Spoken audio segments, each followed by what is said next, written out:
Welcome back to the Cousins of Destruction Wrestling Podcast. I'm Will. That is Brandon. And as always, let's cheers and let's talk some wrestling, why don't we? Absolutely.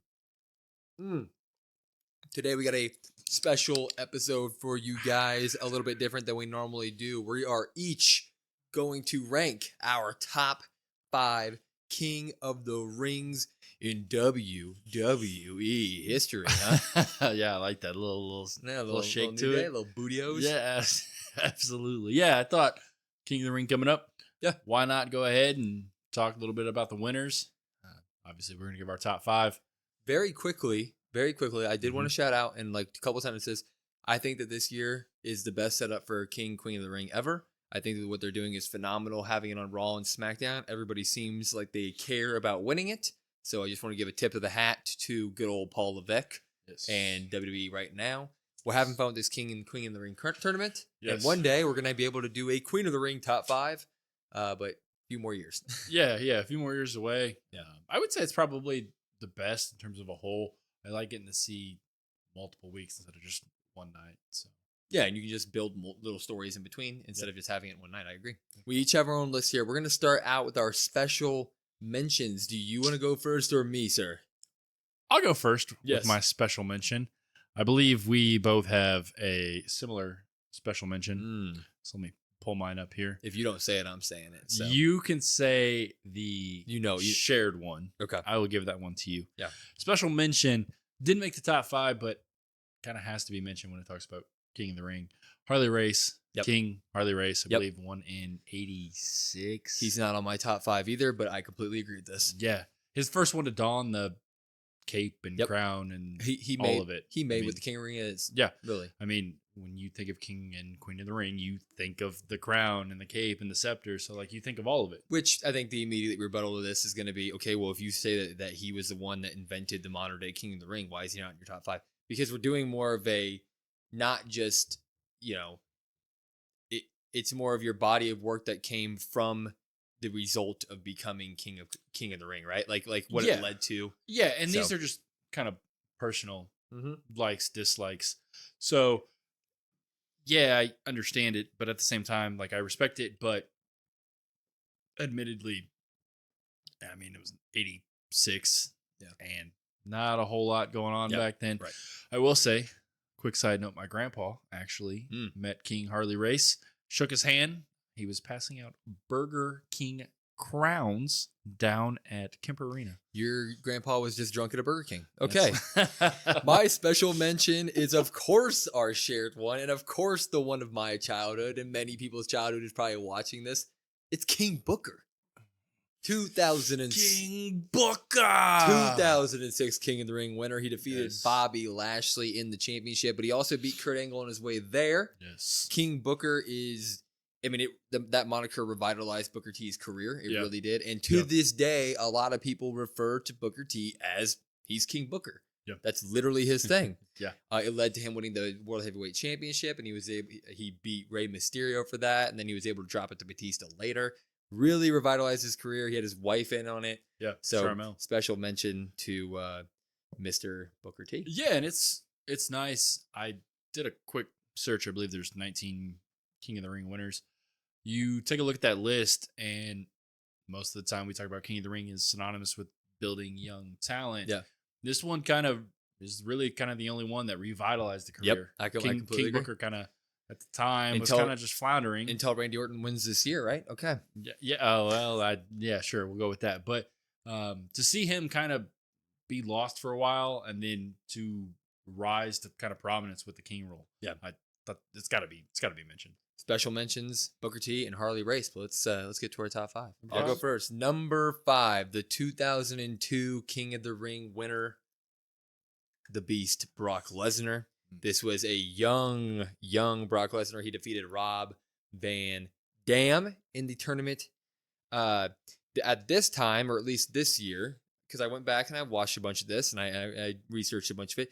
Not only were you King of the Ring, you also earned a shot at the WWE Undisputed Championship, which he then ended up immediately getting and demolishing The Rock to become the youngest WWE champion at the time. He was 25. I've done a lot with my life. Anyway, this immediately catapulted Brock into the main event scene. He immediately followed up with rivals of Kurt Angle, Undertaker, Goldberg, many other names, John Cena at the time, up until his split in 2004. But why I chose this one is because this was the first big win that gave Brock Lesnar the push to the main scene that he would then thrive in until just recently with all those BS or all the BS that he's been doing. We don't need to get into that, but he basically utilized that to catapult himself into stardom, which led for WWE, UFC. Yeah, good stuff. Yeah, I mean, he's kind of the next big thing, and the easy way to do that real quick is King of the Ring. Kind of the freak, not really kind of a freak, is a freak. And at the time, you didn't really see anything like it. Yeah. So easy to catapult him up. Now, I understand why that's number 5 for you. So it's a little bit maybe dated is the right word. 1996, I want to say. Owen Hart. That's going to be my 5th pick. The career of Owen Hart obviously cut short here in Kansas City. Kind of starts to get what he deserved recognition-wise over the past few years. Kind of got to step out of the shadow of Brett in my eyes for the first time with the King of Hearts gimmick. I really liked that gimmick. It was just nice to see him kind of go out on his own and gain confidence. And then he gets into the feud, the rivalry with Brett that leads into great matches. I believe it was Rivalry of the Year for a couple of different magazines back in the 96, 97, whatever that was. So very underrated, started to get his recognition. It's nice to see it.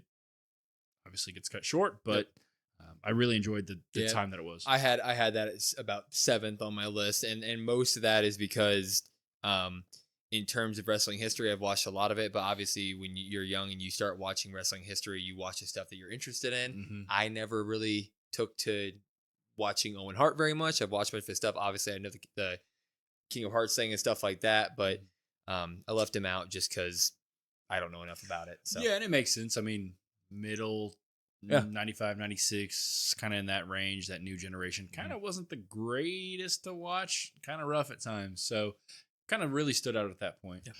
Number 4, Triple H. Hunter Hearst Helmsley. Hunter Hearst Helmsley beats Mankind. Kind of flounders around there for a while. Yeah. He kind of just gets lost in the shuffle, just kind of another guy. I mean, you can see the potential at the time, but to go through some of the stars that he went through and to go ahead and build those programs afterwards, he gained a sense of confidence that I don't think he had before. Yeah. So it goes into Triple H, kind of the King of Kings that he would even call himself a few years later. Kind of gives him that confidence to go ahead and kind of take the reins. Right. Number 4 for Will, the Macho King, Randy Savage, 2-time winner, 87 and 89. He won. He beat King Kong Bundy in 87. He beat Hacksaw Jim Duggan in 89. It was his first win in 87 led to him getting a championship match at WrestleMania 4. So that one immediately bursted him into the main event scene. And then that WrestleMania led him to arguably one of the biggest factions or biggest team ups in wrestling history, the Mega Powers. Right? If not the greatest. I mean, probably arguably the greatest. Yeah. Or not even arguably, probably the greatest ever. Yep. And then the second win was actually the win where he started calling himself the Macho King. And that one was special because he was the first King of the Ring to really use the crown and the scepter all the time. He would use the scepter as a weapon. His second win led to his big main event at WrestleMania 7. WrestleMania 7 against the Ultimate Warrior, where he would then do the job for Warrior. Yes. So both of his King of the Ring wins catapulted him into the main event scene, led to main events at Mania, led to championship title matches. I mean, come on, Randy Savage. When you see Randy Savage cosplays of people, they're either wearing his hat or they're wearing his crown. And so, he is he is King of the Ring. Yeah. Kind of confused, I guess, because I know he wanted an 87. 89 was a cheat. Yeah. Yeah, you get that. So, like, do we technically? No, we give it to him. Do we? Yeah, You can let us know. So Jim Duggan won it, That's what I'm saying. and then he won the King of the Ring mantle from Jim Duggan. He's the Macho King, man. He can do what he wants. Like you said, great talent. Obviously gets catapulted. Well, you already brought him up, Mr. Triple H, Mr. Mr. Hunter Hearst Helmsley. Sorry, at the time, 1997. He won King of the Ring the year I was born. Very happy. He beat Mankind. He would then go on to feud with Mankind afterward, Yes. which would then directly lead into the creation of what I would call the greatest faction of all time, even over the Mega Powers, D-Generation X. Mega Powers was kind of like a tag team. Yeah, it was a tag team, not a faction. So Whatever. I mean, Miss Elizabeth, I guess, could make it a faction. That's true. Yeah. We're calling it, so I'm right. Led to D-Generation X, which then led to him calling himself the Game, which then led to himself the King of Kings, which basically created the Triple H character that we know still today, who is, obviously taking over the reins of WWE. Really, the King of the Ring started one of the greatest careers in the history of in wrestling here. And he would have had it the year before, but there was the curtain call incident that took place. So he would have been a 2-time winner, but everything happens for a reason sometimes. Yep. And you obviously already spoke about it. Triple H, obviously a top 5 King of the Ring guy. I have him at 3. What's yours? So my number 3, we just kind of flipped. Yep. So your 4 was Macho. Oh. My 3 is Macho. Oh, yeah. Pretty much everything you said. Ooh. That's just terrible. Poor Macho. That's good. Poor Macho. I'm gonna listen to that back. That's gotta be good. As you said, at the time, catapult's career. As you said, people dress up as him. Wait, you did when you said that you picked Macho, you didn't say 2-time King of the Ring winner. Is he a 2-time King of the Ring winner? I'm disputing that for a later fact. So I'm disputing that, but he might be a 1, 2-time, depending how you look at it, King of the Ring winner. He won, but twice. 2-time. But Macho Man, synonymous with Miss Elizabeth, King of the Ring, and Slim Jim. Yeah, so he's my pick. Kind of gave it away, a little spoiler for myself. 96. I don't know how you can call me a wrestling fan at this point because I got it wrong. Give me a glass, I'll break it. Yeah, it's got to be Stone Cold. Yeah, not much needs to be said. Yeah, talking about catapulting careers, different gimmicks at the time. Kind of takes a hold of it, goes against Jake, and that the promo, obviously, everybody's seen it. Let's go ahead and kind of seize that opportunity that he had. Like you said, Triple H missed at that time. Yep. So to kind of everything happens give for a reason, the ball to somebody who you're kind of like a last resort backup plan.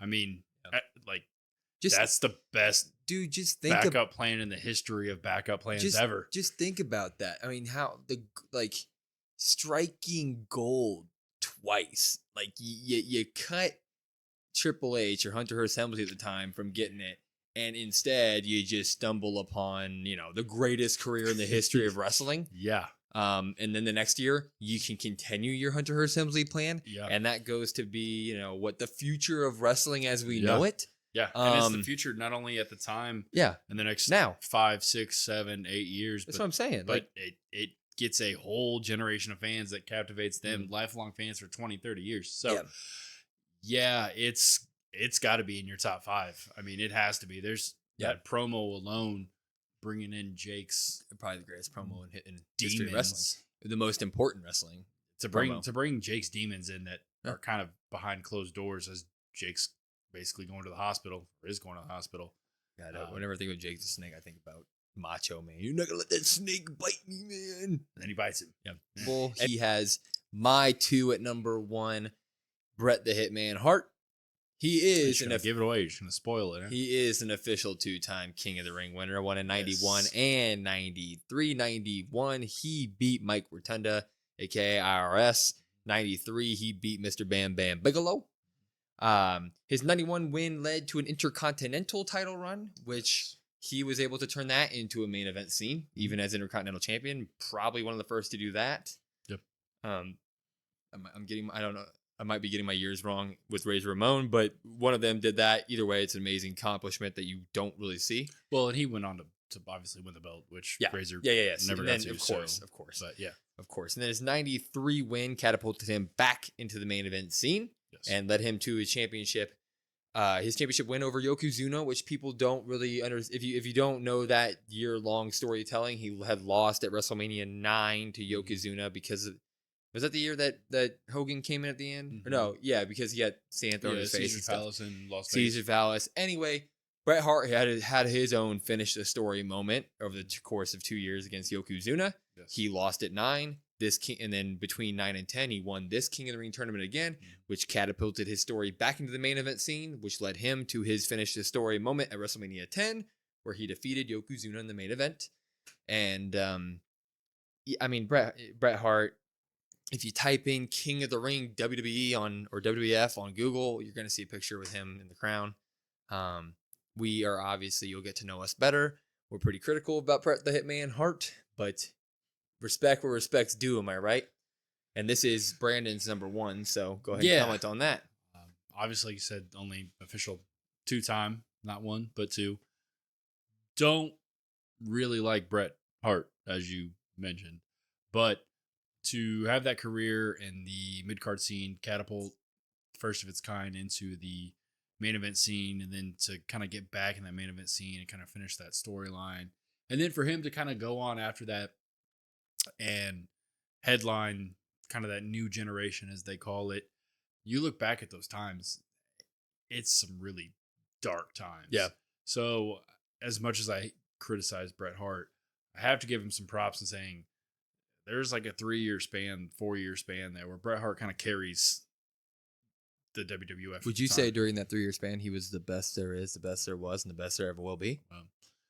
Unfortunately, he's a bunch of just catchphrases and kind of that points. Goddamn Goldberg kicked me in the head. It's insert Bill Goldberg. It's not just Bill Goldberg kicked me in the head. It's insert opponent. Talk about the match. Talk about some upbringing, and then catchphrase. So I have to give him the title of the best King of the Ring. Only 2-time official winner, and what he did with it after that. I mean, one of the best careers there is. Yeah. As much as we dispute it and have our own opinions, you kind of have to give it to him.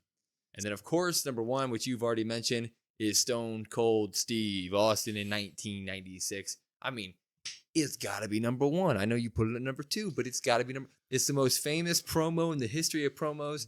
Everybody knows that it was for the King of the Ring. I mean, he had the chair behind him.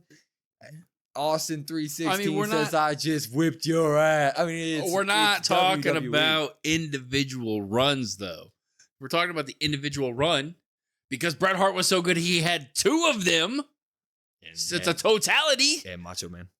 So technically, as much as I just said we're not talking about runs, Bret Hart had 2 of them. Yeah, Stone Cold didn't need 2 of them because he was on to the main event scene. He was fighting for titles while Bret Hart was diddy-daddling around for his goddamn King of the Ring. Anyway, Stone Cold defeated Jake the Snake Roberts, obviously. It birthed the Austin 316 era and birthed arguably the greatest, if not a top 3 greatest career in WWE history. And it can all be traced back to this moment. Yeah. So without a shadow of a doubt, I think that it has to be Stone Cold Steve. That's the bottom line. Because Stone Cold said so. Go ahead. Yeah. So go ahead. Let us know in the comments your top 5. Mm-hmm. Hopefully the King of the Ring or Queen of the Ring this year. Yeah, what's your predictions for this year? Goes ahead and does something like this where we talk about it going on.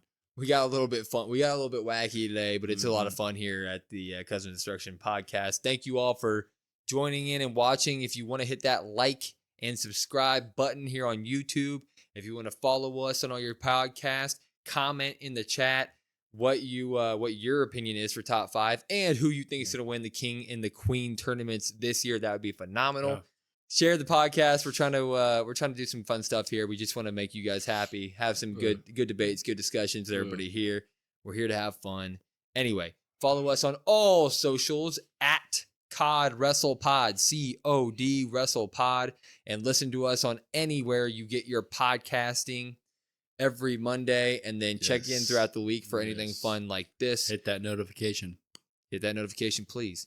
We will see you next time. Cousins of Destruction's Wrestling Podcast. I'm Will. That's Brandon, and we're out.